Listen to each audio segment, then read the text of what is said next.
এরপরে প্রশ্ন হলো, একজন মানুষ যখন মারা যায় সে কি বুঝতে পারে যে সে মারা গেছে বা কখন বুঝতে পারে? ভাই রাসূলুল্লাহ সাল্লাল্লাহু আলাইহি ওয়াসাল্লামের দীর্ঘ হাদিস থেকে আমরা জানতে পারি, কোন মানুষ যদি জান্নাতি হন, তার রূহ কবজ করার জন্য ফেরেশতাদের একটা বিশাল দল আসে।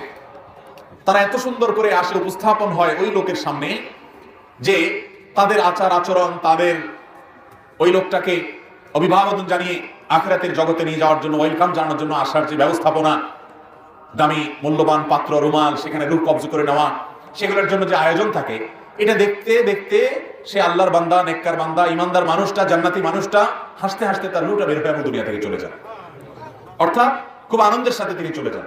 আর এর বিপরীতে যেই লোকটা জাহান্নামী, তার রূহ কবজ করার জন্য ফেরেশতাদের একটা দল আছে, কিন্তু তারা এতটা ভয়ঙ্কর ভাবে উপস্থাপিত হয়, এতটা তীব্র ভয়ঙ্কর রূপে তার সামনে আবির্ভূত হয়, উপস্থাপন করে নিজেদেরকে, যে সে দৃশ্য দেখে তার হাহাকার শুরু হয়।